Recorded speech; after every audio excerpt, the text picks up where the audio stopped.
Novel terjemahan pejuang terhebat nomor 1. Bab 2231. Pada saat ini, ada orang-orang di sekitar yang melepaskan diri dari ilusi satu demi satu.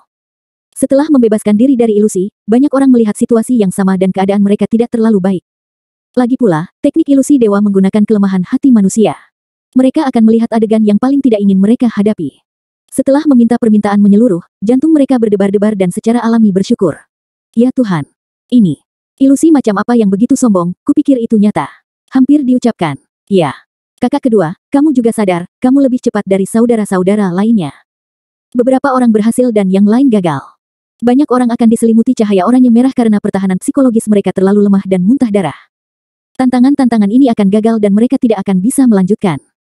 Namun, dibandingkan dengan kegagalan, kesuksesan mengambil mayoritas, terhitung 70%, dan 70% orang lulus ujian, dan prajurit hantu di depan mereka menghilang. Siapa itu? Sialan. Ini tingkat kedua. Segera seseorang menemukan bahwa seseorang telah mencapai tingkat kedua saat ini, menghadapi prajurit imajiner kedua. Ouyang Yong juga terengah-engah saat ini, dan melepaskan diri dari ilusi. Setelah matanya benar-benar jernih, dia segera mengalihkan perhatiannya ke sekeliling. Setelah melihat bahwa masih ada beberapa orang yang belum terlepas dari ilusi, dia langsung menjadi bangga. Tapi dia tidak bangga untuk sesaat, diskusi di sekitarnya membuatnya benar-benar terpana. Itu Jack dari Sekte Bipolar. Bukankah dia hanya di tahap bawaan tengah? Kenapa dia begitu kuat? Seberapa bertekad anak ini? Apa yang kamu tahu, ilusi yang baru saja kita alami juga merupakan jenis seni bela diri. Pikiran yang kuat secara alami dapat membantu kita menyingkirkan ilusi, tetapi itu juga perlu didukung oleh basis kultivasi. Perlu menggunakan seni bela diri yang kuat untuk membunuh delusi. Ini bukan hanya pikiran yang teguh. Itu bisa dilakukan. Itu benar. Aku meremehkannya. Setelah komentar ini dituangkan ke telinga Ouyang Yong langsung mengangkat kepalanya dan melihat Jack, yang tinggi dan lurus, menghadapi prajurit imajiner kedua tanpa bergerak. Bagaimana bisa? Ouyang Yong seperti makan kotoran. Pada saat ini, orang-orang yang telah melewati ujian sedang mendaki. Semua orang tidak ingin ketinggalan, tetapi Jack lebih cepat dari semua orang di tempat kejadian. Li Yongnian menatap Jack dengan tatapan yang tidak bisa dijelaskan, sedikit bersyukur, tetapi juga iri dan cemburu. Dia sebenarnya meremehkan Jack, yang baru saja menjadi murid yang lebih tua. Meskipun Jack juga menunjukkan kekuatannya yang luar biasa ketika dia naik ke atas panggung, dia sebenarnya mengalahkan Si Wenzu, yang menduduki peringkat ke-8 di antara murid dalam, sebagai murid luar saat itu. Tapi untuk murid langsung, itu bukan masalah besar. Bagaimanapun, Jack hanya di tahap bawaan tengah, tetapi sekarang tampaknya dia meremehkan Jack. Mungkin pada saat itu, Jack dan Si Wenzu tidak menggunakan semua kekuatan mereka. Wajah pria bertopeng itu mencapai 60 kaki dengan wajah suram, cahaya ungu melintas di depannya, dan prajurit heroik kedua juga muncul di depannya. Dia adalah orang kedua yang mendaki 60 kaki, tetapi pencapaian ini untuk pria bertopeng. Ini sebuah penghinaan.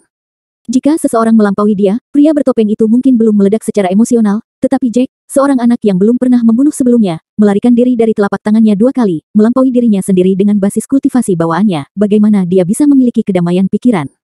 Bab 2232. Dia menghela nafas dan menyipitkan matanya untuk melihat Jack. Mata pria bertopeng yang menatap Jack terlalu tajam. Setelah Jack merasakannya, dia menoleh dan melihat ke atas. Meskipun topengnya terbentang, Jack masih menjauh dari topeng itu. Di mata pria itu, dia membayangkan seperti apa ekspresinya sekarang. Tidak meyakinkan, iri, tidak berdamai. Jack mencibir. Apapun emosi ini, jika dia kalah, dia kalah.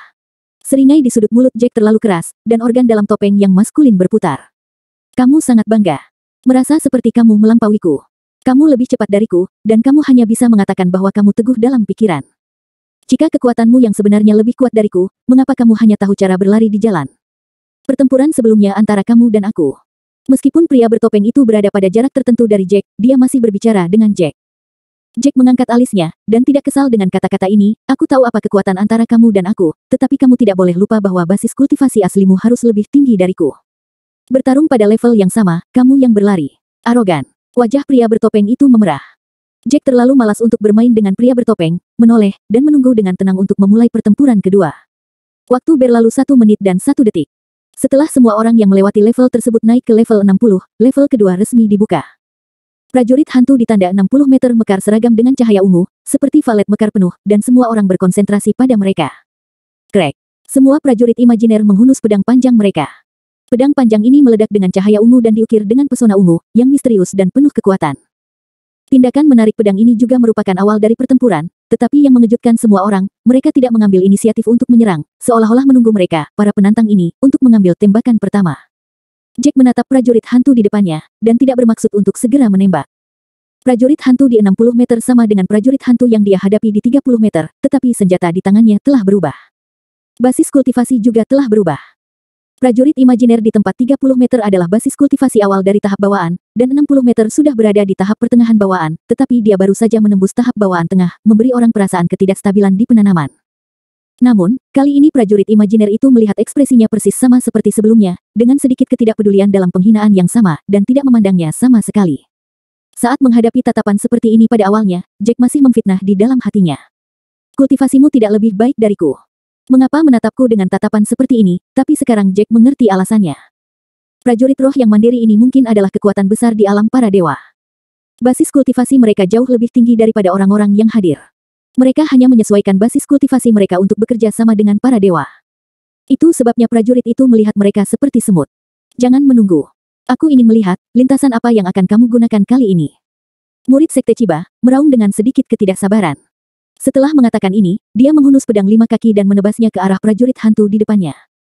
Darah bermata merah melonjak di atas pedang, dan dia berteriak gelombang darah luar biasa.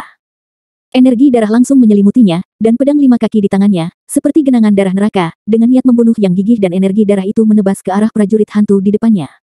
Ini hanya periode bawaan tengah. Aku ingin melihat kemampuanmu. Dia berteriak sambil menyerang. Bab 2233. Hampir semua mata tertuju pada orang ini, dan prajurit imajiner yang berdiri di depannya bergerak pada saat dia bergerak. Pedang panjang ungu di tangannya melepaskan cahaya ungu yang menyilaukan, dan prajurit imajiner itu bergegas dalam sekejap, menghadapi darah mengerikan itu. Tetapi pada saat ini, hanya suara, ton, yang terdengar, dan melepaskan cahaya menyilaukan yang membuat orang tidak dapat membuka matanya pada prajurit hantu, dan prajurit hantu sepenuhnya tenggelam dalam cahaya ungu. Detik berikutnya, cahaya ungu menghilang, tetapi ada pemandangan yang membuka mata. Prajurit hantu itu dibagi menjadi dua prajurit hantu yang identik, memegang pedang ungu pada saat yang sama, menyapa serangan murid Sekte Chiba itu. Ini ilusi lagi. Kali ini hantu. Banyak orang langsung berseru. Murid Sekte Chiba itu juga berpikir begitu. Alisnya berkerut erat, dan matanya tertuju pada prajurit yang memecah belah. Dia tiba-tiba mendengus dingin, kamu tidak bisa berbohong padaku. Setelah mengucapkan kata-kata ini, dia memutar pisau sepanjang 5 kaki itu dan bergegas menuju prajurit hantu di sebelah kiri. Bang! Ada ledakan keras, dan cahaya ungu bertabrakan dengan energi darah, membuat suara keras, staps. Cahaya ungu menyilaukan, tapi itu tidak bertahan lama di bawah darah mengerikan. Simpai. Energi darah menelan cahaya ungu, dan pisau sepanjang 5 kaki itu juga menebas ke wajah prajurit hantu. Bagus nak. Aku benar-benar melihatnya sekilas. Orang-orang yang menonton teater di sekitar, bertepuk tangan kepada murid Sekte Chiba satu demi satu. Menghadapi serangan hantu semacam ini, menemukan tubuh yang sebenarnya adalah kunci kemenangan. Selama dia dapat menemukan salah satu yang benar-benar melepaskan serangan dan menyingkirkan serangan itu, pihak lain tidak akan melakukan apa-apa. Alasan mengapa dia bisa mengetahui yang mana yang merupakan tubuh asli dengan begitu cepat, dengan mengandalkan penglihatannya yang luar biasa, dia dapat melihat bahwa fluktuasi energi dari tubuh itu dalam sekejap. Fluktuasi energi prajurit hantu di sebelah kiri 2 kali lebih kuat dari yang di kanan. Murid Sekte Chiba itu tertawa keras dan menang. Tingkat kedua ini bukan apa-apa. Dia di sekte, tetapi murid dalam, yang bisa bermain menakjubkan di antara murid-murid dalam pada hari biasa, tetapi di alam rahasia sumber daya di mana para jenius berkumpul, itu bukan apa-apa. Sekarang dia bisa menunjukkan pusat perhatian, meskipun dia juga menggunakan kekuatan penuhnya, tetapi dia mengalahkan musuh dengan satu gerakan. Jika ini diteruskan ke sekte, itu pasti akan dihargai oleh para tetua dan dikultivasikan oleh poin-poin penting. Setelah memikirkan ini, dia tertawa 3 kali, mengedarkan seluruh tubuhnya, dan menikam lawan. Pada saat ini, kekuatan lama prajurit imajiner telah hilang dan kekuatan baru belum lahir, dan itu tidak dapat menahannya sama sekali. Klik. Setelah sebuah suara, prajurit hantu itu tertusuk ke jantung, dan langsung jatuh ke tanah dan kehilangan kekuatan bertarungnya. Murid Sekte Chiba itu sangat senang dan menang sangat mudah, tidak membutuhkan banyak usaha sama sekali. Tingkat pertama sangat menyiksa, dia pikir betapa sulitnya tingkat kedua, dia tidak berharap itu begitu mudah. Semua orang melihat bahwa orang ini sangat mudah untuk melewati level, dan mereka semua ingin mencobanya. Bagaimanapun, itu sangat sederhana, mengapa tidak segera melakukannya? Tetapi pada saat ini, suara ragu Li Yongnian terdengar di telinga semua orang, mengapa hantu itu belum menghilang? Dia mengerutkan kening dan tidak bisa menahan diri untuk mengatakan dengan keras. Pada saat ini semua orang juga memperhatikan keanehannya. Menurut keadaan normal, setelah tubuh asli dihancurkan, ilusi akan menghilang. Fantasi awalnya membingungkan lawan dan tidak memiliki kekuatan ofensif. Tapi ini tidak terjadi sekarang. Tubuh sejati di sebelah kiri telah kehilangan efektivitas tempurnya, tetapi yang kanan masih hidup, apalagi menghilang itu bahkan tidak terpengaruh sama sekali. Bab 2234. Tepat ketika semua orang bingung, semua orang melihat prajurit hantu yang hatinya tertusuk di sebelah kiri, tiba-tiba berubah menjadi sedikit cahaya ungu, dan dengan cepat diserap oleh prajurit hantu di sebelah kanan. Adegan ini membuat semua orang menghela nafas, dan ternyata yang baru saja ditusuk bukanlah tubuh asli. Sekarang hanya ada satu prajurit imajiner yang tersisa di depan murid Sekte Chiba. Murid Sekte Chiba menatap prajurit imajiner dengan mata yang luar biasa. Baru pada saat itulah dia bereaksi, dia baru saja salah menebak, tetapi pada saat ini sudah terlambat, dan pedang sepanjang 3 kaki dari prajurit hantu telah menembus murid Sekte Kianye. Semua orang hanya mendengar suara, "Stabs." Tanpa diduga, murid dari Sekte Chiba dipotong dengan luka besar oleh pedang sepanjang 3 kaki dari prajurit imajiner. Tulang itu terlihat dari bahu kiri hingga pinggang kanan. Murid Sekte Chiba menyemburkan seteguk darah, dan langsung jatuh ke tanah. Dengan pedang ini, dia terluka parah dan tidak memiliki kekuatan untuk bertarung lagi. Darah merah menodai pakaiannya, dan murid-murid lain dari Sekte Chiba dan teman-teman dekatnya segera berteriak keras. Berkata, "Saudara muda Zhao, apakah kamu baik-baik saja?" Pada saat ini, dia tidak dapat menanggapi pertanyaan cemas dari para senior di sekitarnya. Setelah prajurit hantu melakukan semua ini, dia berdiri kembali ke posisi semula lagi, dan cahaya ungu muncul di tubuhnya, langsung menyelimuti murid Sekte Chiba. Dibungkus dengan cahaya ungu juga berarti dia telah tersingkir dan tidak bisa terus bergerak maju. Adegan ini jatuh di mata semua orang, dan banyak orang menghela nafas lega. Mereka tidak mengharapkan segalanya berbalik begitu cepat. Seharusnya orang ini akan menang, tapi dia tidak menyangka bahwa yang dia tusuk bukanlah tubuh asli dari prajurit hantu. Ada beberapa orang yang kekuatannya setara dengan pecundang ini, dan mereka semua terlihat sangat jelek. Adegan ini jelas tercetak di pupil mereka. Bayangkan jika mereka menghadapi sendiri Phantom Warrior, diperkirakan mereka tidak akan mendapatkan banyak keuntungan. Namun, beberapa orang berkata, orang ini terlalu ceroboh. Yang lain belum melakukan gerakan apapun. Dia adalah burung pemangsa. Alasan mengapa dia kalah sangat buruk adalah karena dia tidak tahu apakah lawannya memiliki sesuatu. Tapi sekarang kita tahu itu, sebenarnya trik ini bukan apa-apa. Selama dia menemukan tubuh aslinya, dia tidak akan berakhir seperti ini. Kamu benar. Jika orang itu baru saja menusuk tubuh prajurit imajiner di sebelah kanan, dia tidak akan berada dalam situasi ini. Apa yang kamu katakan dia baru saja menilai, dua prajurit hantu ini, mana yang nyata dan mana yang imajiner. Masih layak untuk dibicarakan. Tentu saja melalui fluktuasi energi. Ini adalah penilaian akal sehat yang paling dasar. Namun, akal sehat ini jelas tidak layak digunakan dalam gerakan yang dilakukan oleh para pejuang imajiner. Kemudian kita akan berlari di medan perang dengan arah yang berlawanan dan itu akan berakhir. Terserah dia. Untuk menjadi contoh bagi kita, saya pasti tidak akan seperti dia. Jack berdiri dan mendengarkan orang-orang ini diam-diam. Setiap kata yang mereka ucapkan, ekspresinya sangat tenang. Pada saat ini, dia tiba-tiba merasa bahwa matanya yang tajam menatapnya lagi, dan ada lebih dari satu orang. Jack melihat ke belakang sedikit tak berdaya, hanya untuk melihat pria bertopeng itu menyipitkan matanya dan menatapnya dengan tatapan mengejek. Jack menarik sudut mulutnya tanpa daya, dia tahu apa arti tatapan pria bertopeng itu. Dia ingin menunjukkan kekuatannya untuk menebus kenyataan bahwa dia baru saja kalah darinya. Tidak hanya pria bertopeng, tetapi bahkan Ouyang Yong dan Wu Qianjun menatapnya dengan mata yang sama. Dia hanya memukul debu dan datang ke posisi 60 meter dengan tempat pertama. Mereka pasti tidak yakin. Mereka merasa bahwa Jack dapat mencapai hasil ini karena keberuntungannya, bukan karena kekuatannya.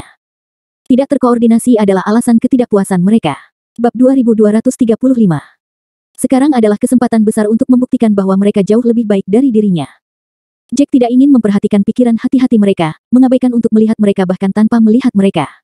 Tapi Ouyang Yong merasa bahwa ini adalah konseling Jack.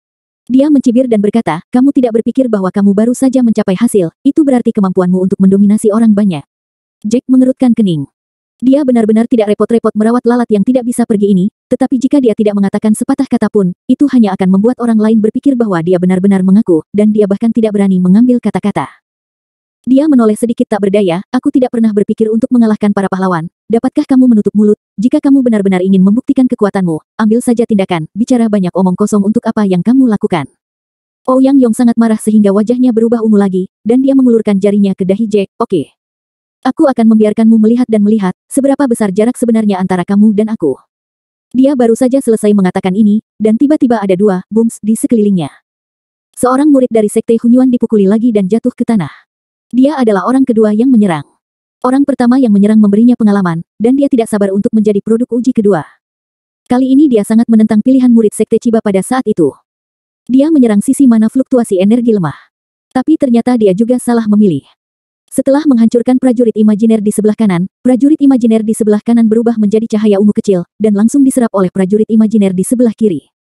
Setelah menyerap cahaya ungu, kekuatan serangannya meningkat pesat, dan kecepatan serangannya juga meningkat beberapa kali. langsung membunuh murid Sekte Hunyuan ini menjadi luka serius dengan satu pedang, yang sebanding dengan luka orang pertama. Semua orang tercengang sekarang, bahkan Ouyang Yong, yang baru saja mengucapkan kata liar, mengerutkan kening, dan tidak tahu harus berkata apa untuk sementara waktu. Adalah salah untuk menyerang prajurit imajiner dengan fluktuasi energi yang kuat, dan juga salah untuk menyerang prajurit imajiner dengan fluktuasi energi yang lemah. Bisakah dikatakan bahwa hantu sebenarnya dari prajurit hantu ditentukan secara acak?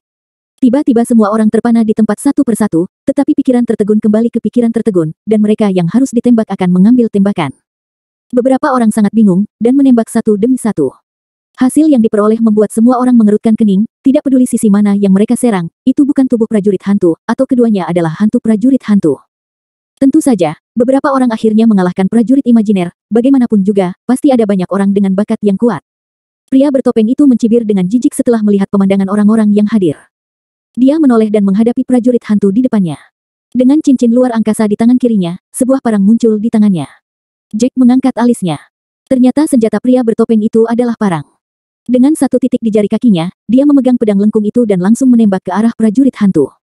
Gerakannya sangat cepat, dan seluruh orang menyeret bayangan. Prajurit hantu juga menyerang pada saat dia menyerang, memegang pedang panjang ungu, dia seperti prajurit hantu sebelumnya, begitu cahaya ungu berlalu, dia berubah menjadi dua sosok, satu di kiri dan kanan, datang menyerang pria bertopeng itu. Sudut mulut pria bertopeng itu berkedut, memperlihatkan senyum menghina, pedang itu melintas di tangannya, dan pedang itu menarik ke arah leher prajurit hantu itu. Semua orang hanya mendengar ocehan, dan pedang panjang ungu di tangan prajurit hantu langsung ditebas, dan prajurit hantu di sebelah kiri disapu bersih dengan pedang di detik berikutnya. Prajurit hantu di sebelah kiri langsung berubah menjadi cahaya ungu kecil. Pria bertopeng itu tidak memberikan waktu kepada prajurit hantu untuk menggabungkan cahaya ungu sama sekali, dan seluruh dirinya berubah menjadi rotasi 180 derajat di udara. Begitu tangan kanan dilepaskan, pedang di tangannya langsung terlempar, dengan momentum ke depan pada pedang itu, di mata semua orang, langsung memenggal kepala prajurit imajiner di sebelah kanan. Bab 2236. Pria bertopeng itu membuat semuanya rapi, dan bahkan postur menutup pisau itu sempurna dan tanpa cacat. Serangkaian tindakan yang koheren ini seolah melengkapi penciptaan seperangkat karya seni. Stop. Pedang itu dimasukkan ke dalam sarungnya. Dia tidak menarik kembali senjatanya ke dalam cincin penyimpanan, tetapi dengan lembut dipegang di telapak tangannya. Ya Tuhan, ini terlalu kuat, prajurit imajiner seperti lumpur di depannya. Aku benar-benar ragu apakah prajurit imajiner yang baru saja aku lawan dan prajurit imajiner di depannya adalah kekuatan yang sama. Seseorang tidak bisa menahan diri untuk bergumam dengan suara rendah. Banyak orang juga menindaklanjuti dengan diskusi, terutama karena pria bertopeng membunuh terlalu mudah dan bebas. Dibandingkan dengan orang-orang seperti mereka yang mencoba yang terbaik, itu adalah surga dan bawah tanah, dan ada rasa pemujaan yang tidak bisa dilihat orang. Aku kenal dia. Dia adalah murid dari Sekte 10.000 Mayat, dan murid lain dari Sekte 10.000 Mayat dengan hormat memanggilnya kakak senior, murid yang bisa disebut kakak, unik di Sekte 10.000 Mayat, dan bakatnya pasti yang terbaik. Ini benar-benar manusia dibandingkan dengan yang lain. Orang ini agak terlalu kuat. Aku merasa bahwa harta di lereng Sengsu tidak lain adalah dia. Meskipun para murid dari Sekte 10.000 Mayat tahu bahwa tuan mereka lebih unggul dalam kekuatan, dan bakat mereka bahkan lebih menghancurkan, tetapi setelah melihatnya dengan mata kepala sendiri, mereka masih tidak bisa menahan kegembiraan mereka. Beberapa murid dari Sekte 10.000 Mayat sudah mulai berteriak keras, kakak adalah yang terbaik di antara peserta. Kakak pasti akan mendapatkan harta karun itu. Pertempuran berburu harta karun ini secara khusus diatur untuk kakak laki-laki. Mengapa kalian pemula bertarung dengan kakak laki-lakiku? Kata-kata kasar semacam ini jatuh ke telinga semua orang, dan mereka secara alami menarik perhatian, tetapi menghadapi 10.000 murid mayat ini, mereka tidak membantah apapun. Pertama, kekuatan orang ini ditempatkan di sini, mereka benar-benar tidak dapat dibandingkan. Selanjutnya, Sekte 10.000 Mayat adalah sekte kelas 4, dan Sekte 10.000 Mayat milik Sekte Iblis. Membunuh seperti mereka sama sekali tidak mematuhi moralitas dan moralitas dasar. Pria bertopeng itu menutup mata terhadap evaluasi tinggi dari orang-orang di sekitarnya dan pujian dari para murid di sekte tersebut. Sebaliknya, dia mengalihkan pandangannya ke posisi Jack lagi. Jack secara alami melihat semua yang baru saja terjadi, tetapi dia masih tenang, seolah-olah semuanya diharapkan, dan dia tidak merasakan kejutan sedikit pun. Sekte 10.000 Mayat baru saja menjadi pusat perhatian, dan para murid Sekte Chiba yang juga termasuk Sekte kelas 4 tidak jauh di belakang. Pemimpin Sekte Chiba, Bai Lize, mendengus dan juga melancarkan serangan ke prajurit imajiner. Dia memegang pedang panjang Cian, dan jubah putihnya tidak memiliki angin. Ujung kakinya seperti daun yang tertiup angin kencang. Pedang panjang Cian bergegas menuju wajah prajurit hantu. Prajurit hantu masih dibagi menjadi pedang panjang ungu bekas untuk melepaskan cahaya yang menyilaukan. Gerakan prajurit hantu cepat, dan seluruh tubuhnya bergegas menuju Bai Lize seperti bola meriam. Yang mengejutkan adalah meskipun begitu, kecepatannya masih tidak secepat Bai Lize. Semua orang hanya bisa melihat sosok dengan cahaya kebiruan yang redup, tetapi dalam sekejap mata, dia membunuh di depan prajurit hantu di sebelah kiri. Pedang panjang ungu itu bertabrakan dengan pedang panjang Qian dalam sekejap. Cahaya yang diselimuti pedang panjang biru Bailize memadatkan satu demi satu daun bambu hijau zamrud dalam sekejap. Dipadatkan dengan energi kekerasan. Setelah daun bambu dipadatkan, mereka dengan cepat berputar di sekitar pedang panjang Qian. Satu-satunya hal yang cepat bisa melihat cahaya biru mengalir. Semua orang melihat gelombang pedang panjang Bailize, dan pusaran yang sangat cepat yang dibentuk oleh daun bambu hijau zamrud langsung berbalik ke arah prajurit hantu. Karena kecepatannya terlalu cepat, semua ini terjadi di antara satu tarikan napas. Setelah suara nyaring, prajurit hantu di sebelah kiri langsung dicekik menjadi energi ungu. Bab 2237. Setelah Bailize melakukan trik ini, wajahnya tetap tidak berubah, dan dia dengan cepat berputar membentuk lengkungan aneh di udara. Daun bambu yang baru saja mencekik prajurit hantu di sebelah kiri tidak menghilang, tetapi berkumpul lagi di Bailize saat Bailize bergerak. Setelah pedang panjang Qian Bailize, kecepatannya masih sangat cepat, dalam situasi yang sama seperti pertempuran pria bertopeng sebelumnya. Karena Bailize bergerak terlalu cepat, Phantom Warrior di sebelah kanan tidak punya cukup waktu untuk menyerap energi yang tersisa setelah Phantom Warrior di sebelah kiri dicekik. Bailize bergerak lagi dan membunuh dengan satu pedang. Masih bersih dan rapi, hanya saja Bailize menyia-nyiakan sedikit usaha dibandingkan dengan gaya pria bertopeng yang santai dan bebas, tetapi semua orang di tempat kejadian tahu bahwa ini bukan kekuatan mutlak dari mereka berdua. Ini adalah poin yang menakutkan. Mereka yang dapat memasuki alam rahasia sumber daya, basis kultivasi benar-benar tidak mungkin untuk melampaui tahap bawaan selanjutnya. Kecuali Jack, basis kultivasi semua orang berada di tahap akhir bawaan. Persaingan hari ini, harus dikatakan bahwa itu relatif adil, karena semua orang berada di ranah yang sama, dan yang kuat dan yang lemah adalah bakat. Yang kuat dapat dengan mudah menghancurkan yang lemah. Prajurit hantu di depan mereka tidak terkalahkan di mata yang lemah, tetapi di mata yang kuat ini, dibutuhkan sedikit usaha untuk membunuh mereka. Kamu sepertinya tidak merasa sama sekali. Zhao Pincuan tiba-tiba berbicara dengan Jack. Jack tercengang. Baru pada saat itulah dia menemukan bahwa Zhao Pincuan, murid pertama dari sekte dalam sekte bipolar, sebenarnya cukup dekat dengannya, hanya berjarak satu orang. Zhao Pincuan baru saja mengamati Jack, dan dia merasa bahwa reaksi Jack terlalu tenang, dan itu membuat orang berpikir dia berpura-pura menjadi paman. Jack terkekeh, bagaimana perasaanku? Menjadi kuat berarti menjadi kuat. Mulut Zhao Pincuan berkedut, kamu benar-benar mengejutkanku. Jack mengatakan bahwa dia tidak tahu bagaimana menjawab percakapan itu. Dia hanya menutup mulutnya. Dia tidak ingin memiliki hubungan yang baik dengan siapapun. Lagi pula, di mata Jack, selain keluarganya, hubungan lain tidak dapat diandalkan. Sudah waktunya bagiku untuk menunjukkan keahlianku. Ouyang Yong berkata keras dengan suara bebek jantan ini. Itu karena takut orang lain tidak akan melihatnya. Jack mendengus pelan, tapi ingin melihat bagaimana kekuatan Ouyang Yong. Ouyang Yong tampak seperti DC bagi Jack. Setelah melihat tatapan yang Jack berikan, dia menyipitkan matanya dan dengan sengaja melirik Jack, matanya penuh dengan ekspresi provokatif. Dia menyentuh cincin penyimpanannya.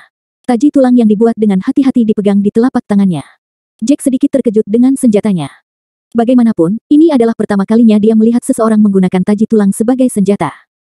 Dia melihat Ouyang Yong mengaum, dan seluruh tubuhnya bergegas menuju prajurit hantu seperti macan tutul, taji tulang di tangannya berderit di cengkeramannya. Simpai. Taji tulang menarik ke arah prajurit hantu seperti cambuk, membuat suara teredam. Cahaya ungu dihancurkan oleh taji tulang, tetapi itu tidak melukai prajurit hantu. Dia menggertakkan giginya lagi. Setelah, staps para dewa prajurit hantu ditarik ke dalam tubuh, tetapi tidak membunuh prajurit hantu. Bab 2238. Pada saat ini, prajurit imajiner di sebelah kanan juga membawa pedang panjang ungu untuk membunuh, dan ekspresi Ouyang Yong langsung menjadi lebih jelek di bawah pukulan dari kiri ke kanan. Banyak orang berada di atas trik ini, dan tidak dapat membunuh salah satu prajurit hantu segera, serangan prajurit hantu lainnya akan mengikutinya dengan cermat, dan mudah terluka di bawah serangan sayap di kedua sisi. Namun, Ouyang Yong adalah murid langsung, dan dia masih memiliki beberapa keterampilan tata geraha sendiri. Dia hanya mendengarnya mengaum, Liu Yunbu. Seluruh orang itu seperti seekor rubah, menghindari serangan prajurit hantu di sebelah kanan, dan beralih ke prajurit hantu di sebelah kiri tanpa ragu-ragu. Kali ini dia tidak membiarkan tangannya bergerak, dan taji tulang di tangannya meledak dengan cahaya merah gelap, dan Ouyang Yong meraung, matilah aku. Segera setelah, klik taji tulang menghantam tubuh prajurit hantu. Dengan boom, prajurit hantu itu langsung ditarik ke titik cahaya ungu oleh Ouyang Yong.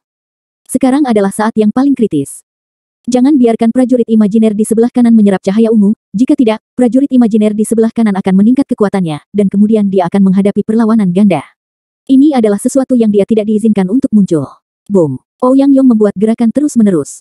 Setiap kali dia mengayunkan taji tulangnya, dia membanting prajurit hantu di sebelah kanan. Tubuh prajurit hantu itu lebih transparan. Di sebelah kiri, foto listrik ungu akan bergabung dengan prajurit hantu di sebelah kanan. Akhirnya, dia tidak bisa menahannya lagi, bang. Huhu. Ouyang Yong melihat dengan matanya sendiri prajurit hantu di sebelah kanan, setelah berubah menjadi titik cahaya ungu, dia akhirnya tidak bisa menahannya lagi, dan mulai bernapas. Menang. Tapi itu tidak mudah. Untuk menghadapi tantangan nanti, Ouyang Yong juga tidak menggunakan semua kekuatannya dan menyimpan energi sejatinya. Ini tidak terduga oleh Ouyang Yong. Setelah memikirkan ini, dia tidak bisa menahan diri untuk tidak mengangkat kepalanya dan melihat ke posisi yang lebih jauh dari lereng Sengsu. Bagian atas lereng Sengsu ditutupi oleh lapisan kabut tipis, dan lerengnya tidak curam, tetapi karena jarak 300 kaki, itu masih membuat orang merasa menjulang. Ouyang Yong menelan ludah dan wajahnya menjadi sangat jelek. Awalnya, dia pikir dia mungkin tidak dihargai, tetapi dia mampu memamerkan bakatnya, dan dia akan memiliki cahaya di wajahnya setelah kembali ke sekte. Tapi sekarang sepertinya hanya di level kedua, dia telah menemui pejuang yang begitu sulit untuk dikalahkan, belum lagi level yang tersisa yang akan dia hadapi setelahnya. Dia menggigit bibirnya tanpa sadar, dan terlihat jejak keengganan melewati matanya. Pada saat ini, dia sepertinya memikirkan sesuatu secara tiba-tiba. Tiba-tiba mengangkat kepalanya untuk melihat Jack yang berdiri jauh, dan melihat bahwa Jack masih melihat dengan tenang dan melihat ke depan. Tampaknya pertempurannya sendiri barusan tidak membangkitkan minat Jack sedikit pun. Ini membuat Ouyang Yong semakin marah, dan anak ini akan berpura-pura menjadi paman di depannya, dan dia memasang ekspresi yang tidak peduli tentang apapun, seolah-olah dia dapat dengan mudah mengalahkan prajurit imajiner di depannya. Dia menghela nafas, berdiri perlahan, matanya penuh dengan jijik ketika dia melihat Jack. Pada saat ini, orang-orang di sekitarnya telah berturut-turut meluncurkan serangan terhadap para prajurit hantu, dan mereka yang lulus ujian secara bertahap mulai mendaki 30 kaki berikutnya, bahkan Wu Qianjun juga menyelesaikan pertempurannya sendiri. Bab 2239. Zhao Pingchuan, yang terpisah darinya, mengalahkan prajurit imajiner di depannya dengan berbahaya dan berbahaya. Setelah menyelesaikan pertempuran, hampir semua orang yang mengenal Jack menatapnya dengan rasa ingin tahu seperti Jack. Masih belum ditembak. Apakah dia menunggu untuk makan siang? Ouyang Yong mendengus dan berkata, "Aku berkata Jack, kamu takut. Masih tidak ingin menunjukkan rasa takutmu di depan kami. Jika itu masalahnya, jangan berpura-pura tenang, seperti prajurit hantu di depanmu, bisakah kau taklukkan dengan mudah?" Jack menyipitkan matanya, dan bahkan tidak melihat ke arah Ouyang Yong dengan kepala menyamping. Dia terlalu malas untuk mengurus provokasi orang-orang ini. Dia belum mengambil tindakan apapun sekarang, tetapi dia diam di hatinya sambil menonton orang lain berkelahi, menghitung dugaan sebelumnya. Dia menatap prajurit hantu di depannya dengan mata panas, karena dia tidak melakukan gerakan apapun. Prajurit hantu juga menyetujui bahwa Jack belum siap, dan dia juga tidak bergerak ke arah Jack. Faktanya, basis kultivasi prajurit imajiner baru saja mencapai tahap pertengahan bawaan. Dibandingkan dengan kebanyakan orang yang hadir, kekuatannya tidak terlalu kuat, dan seni bela diri yang sama yang ditampilkan oleh prajurit imajiner tidak cukup kuat untuk dikalahkan. Ini bukan hanya keterampilan bela diri yang unggul di tingkat Suan. Tingkat keterampilan bela diri ini tidak dianggap luar biasa ketika ditempatkan di sekte peringkat ketiga. Dikatakan bahwa sebagian besar elit di sekte, mengalahkan prajurit hantu seharusnya itu tidak akan membutuhkan terlalu banyak usaha. Tapi sekarang 40% dari orang-orang telah dieliminasi. Satu-satunya hal yang dapat menjelaskan hal ini adalah bahwa suara tua pernah berkata bahwa selama mereka menginjak lereng Sengsu, itu akan menekan seni bela diri yang didorong oleh esensi sejati. Setelah memikirkan ini, Jack menghela nafas panjang. "Aku berkata, apa yang kamu perjuangkan? Aku tidak berharap kamu menjadi wajah yang baik." Suara bayangan pria bertopeng sekali lagi meledak di telinga Jack. Jack mengerutkan kening, memalingkan wajahnya dan melirik pria bertopeng itu. Dia menemukan bahwa siapapun yang memiliki musuh bersamanya tidak terus mendaki lereng Sengsu, tetapi berhenti sementara dan menatapnya dengan sepasang mata main-main. Ini menunggu Jack untuk membodohi dirinya sendiri. Bagaimana mungkin Jack tidak tahu apa yang mereka pikirkan? Dia terkekeh, membalik tangannya untuk membuat segel ajaib, dan kekuatan jiwa yang kaya berkumpul di telapak tangannya. Dalam sekejap mata, 14 pedang jiwa terkondensasi. Jack membagi 14 pedang jiwa menjadi 2 dan menyeretnya ke tangan kiri dan kanan. Kriteria prajurit imajiner untuk menilai apakah orang yang berdiri di seberang sudah siap adalah apakah ada fluktuasi energi kekerasan dalam dirinya. Pedang jiwa yang diringkas oleh Jack secara alami mempengaruhi tabrakan energi. Dia mendengar suara, stap pedang panjang yang terhunus, dan dia tidak perlu melihat ke atas untuk mengetahui bahwa prajurit hantu di depannya akhirnya bergerak ke arahnya. Setelah cahaya ungu yang menyilaukan berlalu, prajurit hantu juga terbelah menjadi 2, bergegas ke arahnya. Jack memegang pedang jiwa di tangannya dengan tergesa-gesa dan mengangkatnya ke udara. Ketika prajurit imajiner itu bergegas, dia mendorong ke depan dan melipat tangannya dengan 11 segel Dao Dharma, yang dia tekan, dan langsung bergabung dengan 14 pedang jiwa. Dalam sekejap mata, dia memegang dengan kedua tangan, di tangan kiri dan kanannya. 7 pedang jiwa bergabung menjadi 2 pedang raksasa jiwa. 2 pedang raksasa jiwa memancarkan energi abu-abu hitam, seperti menghilangkan asap tidak murni. Jari kaki Jack sedikit hukum ruang didesak dengan ekstrim, dan dia langsung membuka jarak tertentu dari satu sama lain. Saat dia mundur, dia mendesak pedang jiwa raksasa untuk menghadapi serangan prajurit hantu. Semua orang hanya mendengar 2 suara klik, klik, dan 2 pedang raksasa jiwa menghantam serangan prajurit hantu dari kiri ke kanan. Cahaya ungu langsung hancur dan hancur. Dalam sekejap mata, pedang raksasa jiwa itu menembus jauh ke dalam dada prajurit hantu, dan ada dua suara, klik, yang tajam, dan prajurit hantu itu berubah menjadi cahaya ungu kecil dan menghilang di sini. Antara langit dan bumi. Bab 2240. Semua ini terjadi dalam sekejap mata, dan kecepatannya tidak lebih lambat dari Bai Lize dan pria bertopeng membunuh prajurit hantu. Orang-orang yang melihat pertempuran Jack di sekitarnya tiba-tiba melebarkan mata mereka. Kecepatan Jack dalam membunuh prajurit hantu sangat cepat, beberapa kali lebih cepat dari rata-rata orang, dan banyak orang terkejut dia dapat bersaing dengan dua yang terkuat di tempat kejadian. Bocah ini adalah orang pertama yang naik ke level kedua sebelumnya. Aku masih ingat bahwa dia yang tercepat. Selama serangan ilusi, dia adalah yang pertama membebaskan diri. Tanpa diduga, anak ini tidak hanya ditentukan, dan kekuatannya sangat besar, jauh lebih kuat dari rata-rata orang kita. Ini masih sekunder. Lihatlah basis kultivasi anak itu hanya pada periode pertengahan bawaan. Itu bahkan lebih kuat dari periode bawaan akhir kita, dan sedikit lebih kuat. Hanya murid bertopeng dari Sekte 10.000 Mayat dan Bai Lize, murid terkemuka Sekte Chiba, yang dapat bersaing dengannya. Melihat bahwa kostum yang dikenakan oleh anak ini seharusnya adalah murid dari Sekte Bipolar. Murid yang keluar Sekte bisa memiliki kekuatan seperti itu. Ouyang Yong melihat ekspresi Jack seolah-olah dia telah menelan 100 lalat mati. Dia membuka mulutnya sedikit dan tidak bisa mempercayai apa yang dilihatnya. Dibandingkan dengan kemenangannya yang sulit, proses pertempuran Jack cukup mudah. Dengan satu mundur dan satu serangan, di matanya prajurit imajiner yang tidak lemah dibunuh oleh Jack dengan satu gerakan. Dia telah melihat Jack mengambil tindakan, dan dia juga menyaksikannya dengan matanya sendiri ketika Jack melawan si Wenzu. Pada saat itu, Jack tidak menunjukkan kekuatannya seperti sekarang, atau dia menyembunyikan kekuatannya saat itu. Semakin dia memikirkannya, semakin dia merasa hatinya tersumbat, dan dia tidak mau mengakui bahwa Jack lebih kuat darinya. Tetapi kebenarannya sangat kejam, pertempuran antara dua orang, tanpa perlu orang lain mengatakannya, dia tahu itu di dalam hatinya.